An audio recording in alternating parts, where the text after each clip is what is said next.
지난주에는 요단 서편에 있는 가나안 지역에서 남쪽에 있는 아모리 다섯 왕의 연합군과 이스라엘의 전투를 보았습니다. 주변에 큰 영향력을 미치는 왕도와 같고 그 주민들은 다 용맹한 용사였던 이 기브온이 이스라엘의 항복함으로 이 남방 연합군이 결성되어 이 배신자였던 기브온을 공격했지만 여호수아와 이스라엘에 의해서 철저히 멸망당하게 됩니다. 그리고 이번에는 이제 북방 연합군입니다. 우리가 이 정복 전쟁을 조금 더 우리가 이해하기 쉽게 생각하려면 그 이스라엘 그 팔레스타인 지역을 우리가 머릿속으로 그리시면 됩니다. 그러니까 여기 요단강이 가운데 흐른다고 생각하고 요단강이 흐르면 그 아래에는 사해 바다가 있고 그리고 그 북쪽에는 갈릴리 호수가 있습니다. 그래서 이제 이 맨 처음에 정복 전쟁이 이 중간으로 들어갔고요. 그래서 중간에서 이 남쪽 아래쪽의 연합군들과의 전쟁에서 승리를 하였고 이번에는 이 북쪽 이 갈릴리 호수 근방에 있는 동서남북에 있는 사람들과 이제 싸움이 시작되게 된 것입니다. 이제 이 갈릴리 호수 위쪽에 있는 하솔 왕 야빈이 북방 연합군을 소집합니다. 그리고 이스라엘과의 싸움이 일어납니다. 누가 이겼을까요? 당연히 이스라엘이 이깁니다. 여호수아 11장에서 이제 이 북방 연합군과의 싸움에서 승리하면서 가나안 정복 전쟁에 관한 이야기는 끝이 납니다. 그리고 이제 12장은 가나안 정복 전쟁을 이제 요약하는 장입니다. 그래서 이스라엘 자손에 의해서 쳐 죽임을 당한 요단 동편 왕들이 나옵니다. 이때는 이제 모세가 이스라엘의 지도자였죠. 그리고 모세의 뒤를 이어서 이스라엘의 지도자가 된 이 여호수아가 요단강을 건너가서 요단강 서편에 있는 왕들의 명단이 나오면서 전쟁은 끝이 납니다. 교회를 좀 다니게 되면 우리가 여리고성이 무너지는 것을 포함해서 가나안 정복 전쟁에 대해서 다 들어보게 됩니다. 근데 우리가 이제 이 전쟁을 들을 때 약간 긴장감이 느껴지시나요? 이 전쟁 이야기를 들을 때 여리고성 전투라든지 아이성 전투, 남방 연합군과의 전투, 북방 연합군과의 전투의 이야기를 들을 때 우리가 대하 사극을 보는 것처럼 막 그렇게 긴장감, 우리가 다 알고 있는 역사지만 그런 사극 같은 거를 보면 어떤 사건이 이럴 때마다 막 이 긴장감이 있잖아요. 그런데 우리가 이 정복 전쟁을 볼 때도 그러한 긴장감이 있는가? 긴장감이 없습니다. 왜냐하면 이미 답은 정해져 있기 때문에. 누가 이겨요? 하나님과 함께하는 이스라엘이 이기는 것을 알고 있기 때문에 이제 긴장감이 없습니다. 그런데 이제 우리가 이제 결과를 알고 있기 때문에 긴장감이 없는데 원래 이 싸움은 이스라엘이 절대로 이길 수 없는 싸움이라는 것을 우리가 알아야 합니다. 이 싸움은 원래 계란으로 바위를 치는 것과 같은 싸움입니다. 계란으로 바위를 치면 계란이 깨집니까? 바위가 깨집니까? 당연히 계란이 깨지죠. 그래서 원래 이게 계란으로 바위를 치는 것 같은 그런 싸움이에요, 원래는. 왜 그러냐면 오늘 이 북방의 연합군은 2명의 왕과 4개의 도시가 나옵니다. 그리고 여러 지역의 사람들이 나옵니다. 북쪽의 산지에 사는 사람, 긴네롯 남쪽에 사는 사람, 아라바 즉 요단강 계곡에 사는 사람들, 그리고 평지에 사는 사람들, 서쪽 돌의 높은 곳에 사는 사람들이 다 한마음이 되어서 이스라엘과 싸우려고 모였습니다.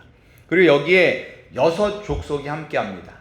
가나안 족속, 아모리 족속, 헷 족속, 브리스 족속, 여부스 족속, 히위 족속입니다. 그래서 이 연합군이 얼마나 많은지 오늘 성경 말씀은 뭐라고 표현하고 있냐면 해변에 수많은 모래와 같다라고 성경은 이야기합니다. 그러니까 수적으로 누가 훨씬 더 많은 거예요? 이 성경 이 표현을 보면 해변에 있는 수많은 모래 같다라고 이야기를 했기 때문에 이스라엘의 군대보다는 이 연합군이 수적으로 훨씬 많다는 것을 우리가 알 수 있습니다. 우리가 뭐 영화를 보면 16대 1로 싸워서 이겼다라는 그런 뭐 말들을 하지만 현실에서 그런 일은 일어나지 않습니다. 10명과 100명이 싸우면 10대 100으로 싸우면 누가 이겨요? 100명이 이겨요. 100명이 이겨요. 10명이 아무리 뭐 날뛰어도 100명을 이길 수가 없습니다. 근데 전쟁도 마찬가지죠. 숫자가 많은 곳이 절대적으로 유리합니다. 그런데 지금 이 북방연합군이 수적으로 절대적으로 유리한 상황 가운데 있습니다. 그리고 이 북방 민족에는 이스라엘에게는 없는 최신의 무기들이 있습니다. 그것이 무엇이냐? 말과 병거입니다. 말과 병거. 그리고 말과 병거도 힘이 많았다고 합니다. 그런데 이스라엘에게는 이런 말을 타고 싸우는 사람이 없었습니다. 그리고 당연히 병거도 없죠. 이 병거는 말이 끄는 수레입니다. 보통 이제 말 2마리나 3마리가 수레를 끌면 그 수레에 2명이나 한 3사람의 군인들이 탑니다.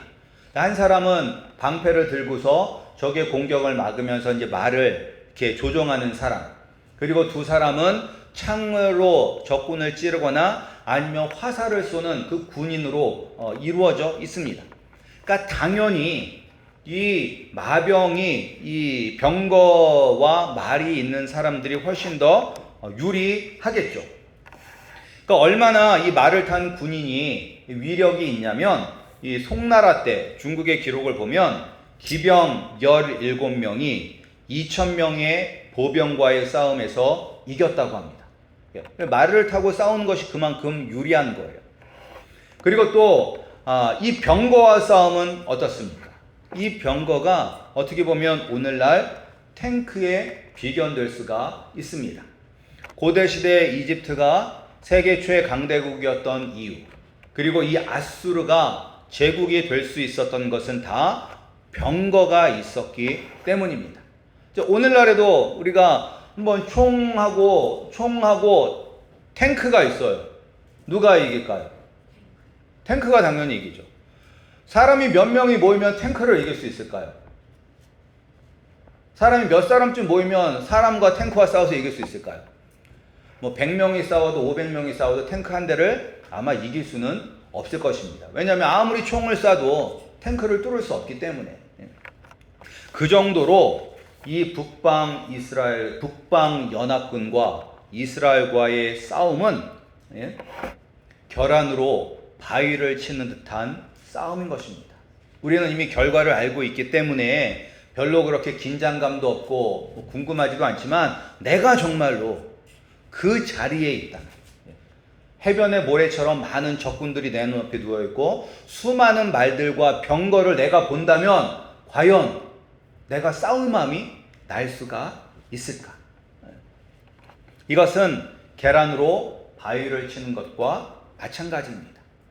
그런데 성경에 나오는 많은 싸움들이 실상은 계란으로 바위를 치는 싸움이라는 것이죠. 여리고성도 마찬가지죠. 여리고성은 2개의 성벽으로 구성이 되어 있습니다. 바깥 성벽, 안 성벽. 그리고 바깥 성벽의 높이도 12m, 안의 성벽은 더 높아서 20m. 그리고 언덕 위에 세워져 있어요. 그러니까 이스라엘을 공격하려면 밑에서부터 위로 올라가면서 싸워야 되는데 12m의 높이의 성벽, 20m의 성벽이 2겹으로 있기 때문에 도저히 이스라엘은 이길 수가 없습니다. 거기에 또 이스라엘이 어떤 사람들과 싸웠냐면 아낙 자손들과 싸웠습니다. 이 아낙 자손은 거인들이에요. 거인들. 그래서 모세의 인도하에 이집트를 탈출한 이스라엘이 가나안 땅을 정복하기 위하여 12 정탐꾼을 보내죠. 그때 2사람 여호수아와 갈렙을 제외한 나머지 10사람들은 그 땅에 대해서 악평하면서 우리는 절대로 가나안 땅을 정복할 수 없다라고 불만을 늘어놓습니다. 그래서 온 백성이 모세에게 불평과 불만, 원성을 쌓다가 하나님께 징계를 받아 40년 동안 광야 생활을 하게 되는데 어떤 자손을 보고 이 사람들이 이렇게 겹을 먹었냐면 아낙 자손입니다. 아낙 자손. 민수기 13장 33절에 보면 이 정탐꾼들이 뭐라고 이야기하고 있냐면 거기서 네피림 후손인 아낙 자손의 거인들을 보았으니 우리는 스스로 보기에도 메뚜기 같으니 그들이 보기에도 그와 같았을 것이니라 라고 이야기해요. 그 사람들은 거인이야, 거인. 그 사람들에 비교하면 나는 메뚜기야. 도저히 우리가 저 아낙 자손과 싸워서 이길 수 없다라고 생각을 했는데 이 여호수아가 싸운 사람들 중에 누가 있다고요? 아낙 자손이 있었습니다. 이렇게 이 성경에 나오는 대부분의 싸움들은 계란으로 바위를 치는 것과 같은 싸움입니다. 그 대표적인 싸움이 다윗과 골리앗이죠. 다윗과 골리앗도 우리도 너무 많이 들어서 결과를 알고 있잖아요. 다윗이 이겼다. 그런데 여러분이 만약에 그 자리에 서 있다면 어떻겠습니까? 골리앗의 키가 뭐 한 3m 된다고 그러죠. 농구 골대가 그냥 이렇게 머리에 닿는 그런 키예요. 그리고 우리들 다윗은 우리보다 더 작았을 거예요. 그때는 아직 소년이었었기 때문에. 그런 내가 다윗이라고 생각하고 내 앞에 3m가 넘는 사람이 서 있고 싸워야 된다고 생각을 해보세요. 싸우시겠어요? 싸우시겠어요? 아니요.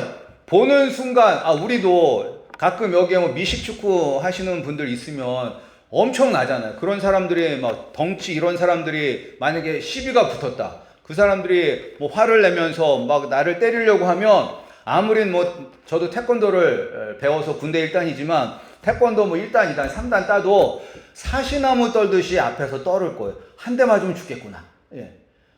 근데 성경에 나오는 대부분의 싸움들은 이처럼 싸우면 반드시 지는 싸움입니다. 그런데 이것이 바로 신앙 생활의 모습입니다. 우리가 믿음의 싸움은 우리가 충분히 이길 수 있기 때문에 싸우는 싸움이 아니라 결안으로 바위를 치는 것 같은 그러한 무모한 싸움을 우리는 싸워 나가야만 합니다. 오늘날은 어쩌면 더 그런 것 같습니다. 그러니까 지금 미국에도 55세를 기점으로 해서 55세 이상인 사람들과 그리고 55세 아래의 사람들이 자기 자신, 믿는 사람들이 자기 자신을 보는 그런 관점이 다르다고 합니다. 55세 이상의 사람들은 자기 자신들이, 믿는 사람들이 자기 자신들이 이 미국 사회의 주류라고 생각을 해요. 우리가 미국을 이끄는 주류 사회다.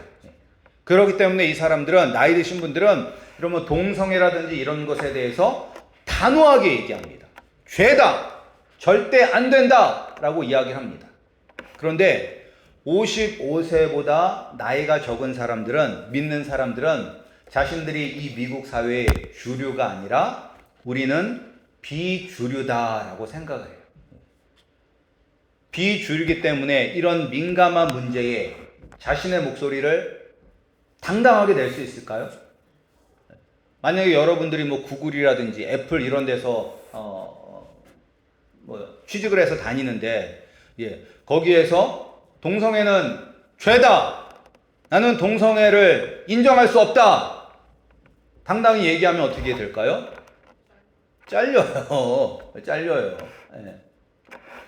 우리가 그런 큰 회사들과 뭐 소송을 해도 우리가 이길 수 있는 확률은 거의 없습니다. 그러니까 어떻게 보면 우리가 믿음을 가지고 살아가는 것은 계란으로 바위를 치는 것과 같은 그런 싸움을 싸워야 하는 것입니다. 근데 그게 당연한 거예요. 왜냐하면 세상 사람들은 넓은 길, 아스팔트로 포장이 잘 되어 있는 그 길을 달려가지만 우리는 그 넓은 길이 아니라 예수님이 걸어가신 좁은 길을 걸어가는 사람들이기 때문입니다. 세상 사람들과 생각하는 것이 다르고 가치관이 다르고 추구하는 것이 다르기 때문에 분명히 갈등이 생기게 되고 싸움이 일어나게 되는 싸움인데 상식적으로 생각하면 도저히 우리가 이길 수 없는 싸움을 싸워야 합니다. 그럼에도 불구하고 우리가 계란으로 바위를 치는 그런 싸움을 싸워야 하는데 그런 싸움을 하기 위해서 우리에게 필요한 것은 바로 믿음입니다. 믿음. 믿음이 있어야지만 담대하게 이 세상과 맞서 싸울 수 있는 것입니다. 그런데 이 믿음이 있다는 것이 무엇으로 나타나냐면 순종으로 나타나게 됩니다. 우리가 하나님 말씀에 순종하는 것은 믿음이 있기 때문입니다. 믿음이 있는 사람은 순종합니다. 믿음이 있다 하면서 순종하지 않으면 믿음이 없는 것입니다. 그럼 무엇에 우리가 순종을 해야 되냐면 우리는 오직 하나님의 말씀에만 순종을 해야 돼요. 그래서 우리가 여호수아를 읽으면 여호수아가 여호와께서 모세에게 말씀하신 대로라는 이 구절이 계속해서 반복돼서 나오는 것을 우리가 알 수 있습니다. 오늘 읽었던 우리 여호수아 11장에도 이런 얘기가 나와요. 우리 11장 15절 말씀 한번 읽어보겠습니다. 여호수아 11장 15절.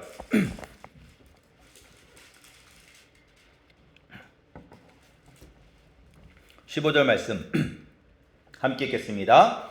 여호와께서 그의 종 모세에게 명령하시는 것을 모세는 여호수아에게 명령하였고 여호수아는 그대로 행하여 여호와께서 모세에게 명하신 모든 것을 하나도 행하지 아니한 것이 없었더라. 여호수아는 모세가 한 말에 절대적으로 순종을 했는데 근데 모세는 누구로부터 이야기를 들었냐면 하나님께서 친히 말씀을 하셨죠. 그러니까 여호수아는 하나님의 말씀을 듣고 그 말씀을 순종한 것입니다. 우리도 말씀에 순종해야 됩니다. 우리도 말씀에 순종해야 되는 그 말씀이 곧 예수 그리스도이기 때문에 예수님께서 우리에게 말씀하신 대로 우리는 이 땅을 살아가야 합니다. 성경이 이야기하는 대로 우리는 그대로 이 땅에서 살아야 합니다.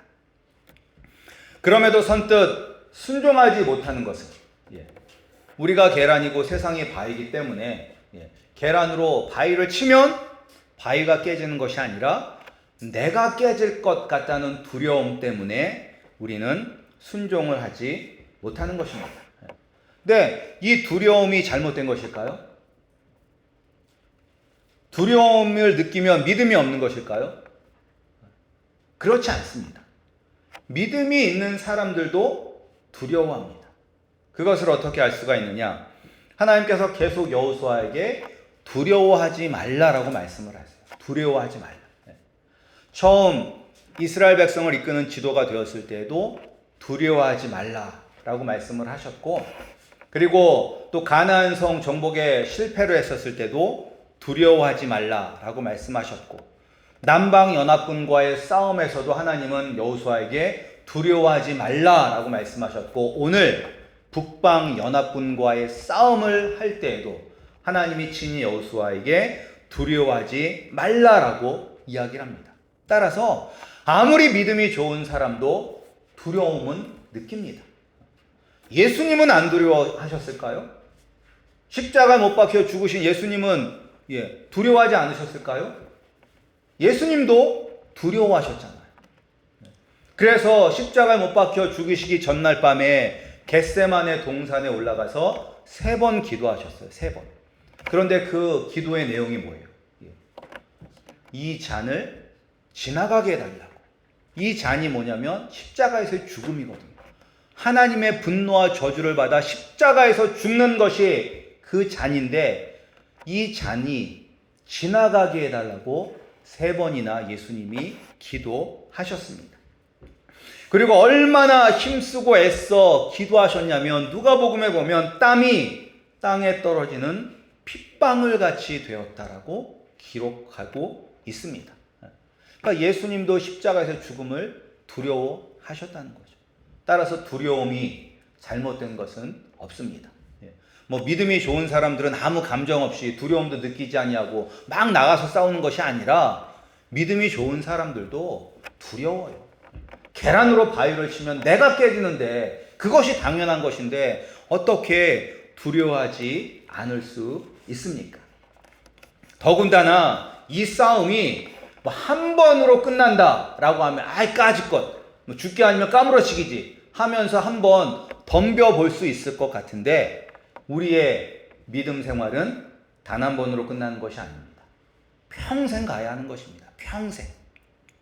그래서 우리가 이 여호수아서를 1장부터 11장까지 보면 전쟁이 금방 끝난 것처럼 보이는데 그렇지 않아요. 18절을 보시면 뭐라고 나와 있냐면 여호수아 오늘 읽었던 11장 18절 말씀을 보면 여호수아가 그 모든 왕들과 싸운 지가 오랫동안이라 라고 나와 있어요. 오랫동안. 이게 이 전쟁이 며칠 만에 끝난 게 아니에요.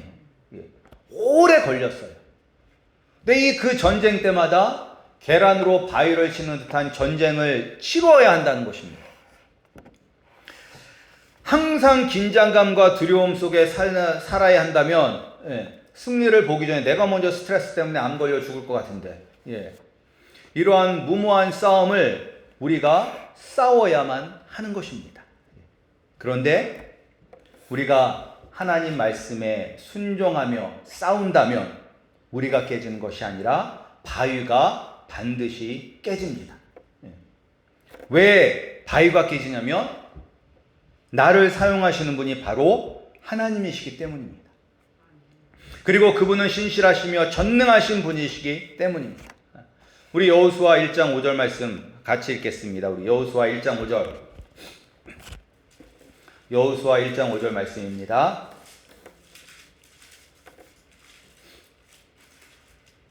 여호수아 1장 5절 말씀. 여호수아 1장 5절 말씀 우리 함께 읽겠습니다. 시작. 내 평생에 너를 능히 대적할 자가 없으리니 내가 모세와 함께 있었던 것 같이 너와 함께 있을 것임이니라. 내가 너를 떠나지 아니하며 버리지 아니하리니. 아멘. 하나님은 자신의 말씀대로 여호수아와 평생 함께 하셔서 어느 누구도 그를 이길 자가 없었습니다. 아무리 대적들이 숫자가 많고 최신의 무기를 가지고 있다 할지라도 계란에 불과한 여호수아를 이길 수 있는 바위는 없었습니다. 우리의 싸움은 우리의 지혜, 우리의 능력, 우리의 인맥으로 되는 것이 아닙니다. 스가랴 4장 6절에 보면 뭐라고 나와 있냐면 그가 내게 대답하여 이르시되 여호와께서 수룹 바벨에게 하신 말씀이 이러하니라. 만군의 여호와께서 말씀하시되 이는 힘으로 되지 아니하며 능력으로 되지 아니하고 오직 나의 영으로 되느니라. 아멘. 나의 힘, 나의 능력으로 싸우는 것이 아니라 하나님의 능력, 성령의 능력으로 우리는 싸우기 때문에 승리할 수 있는 것입니다. 또 예수님께서 말씀하셨잖아요. 내가 세상 끝날까지 너희와 항상 함께하리라. 로마서 8장 38절 39절에 또 뭐라고 사도 바울이 고백하고 있냐면 내가 확신하노니 사망이나 생명이나 천사들이나 권세자들이나 현재일이나 장래일이나 능력이나 높음이나 깊음이나 다른 어떤 피조물이라도 우리를 우리 주 그리스도 예수 안에 있는 하나님의 사랑에서 끊을 수 없느니라. 아멘. 그 어떤 누구도 예수 그리스도 안에 있는 우리를 이길 수 없습니다. 하나님께서 우리를 지켜주시기 때문입니다. 우리가 예수님을 믿으면 반드시 계란으로 바위를 치는 그런 싸움이 반드시 우리의 삶 가운데 일어납니다. 가정 안에서 일어날 수도 있고요.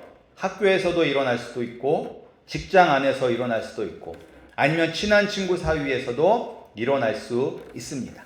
그러나 우리가 예수 그리스도만 의지하면 반드시 승리합니다. 계란이 깨지는 것이 아니라 바위가 깨지는 놀라운 하나님의 능력을 경험할 수 있습니다. 그러한 놀라운 하나님의 능력을 경험하시는 우리 성도님들이 되시기를 소원합니다. 그리고 또한 그런 능력을 경험하는 우리 브라이어드 한인 장로교회가 되기를 소망합니다. 또 교회가 또 사라질까봐 걱정하시는 우리 성도님들도 계셨다고 또 이야기를 들었습니다. 그리고 또 상황을 보면 또 교회가 부흥하기가 참 어려운 것처럼 보이기도 합니다. 그러나 우리의 삶도 또 우리 교회도 우리 손에 달려 있는 것이 아닙니다. 누구 손에 달려 있어요? 하나님 손, 바로 예수 그리스도에 달려 있습니다. 우리가 예수님 안에 거하면 예수님께서 우리의 삶과 교회를 붙들어 주실 것입니다. 삶이 회복되고 교회가 다시 건강하게 회복되고 부흥하는 놀라운 일이 일어나 계란으로 바위를 쳤더니 바위가 깨어지는 하나님의 능력을 경험하는 우리 성도님들과 우리 교회가 되기를 주님의 이름으로 축복합니다.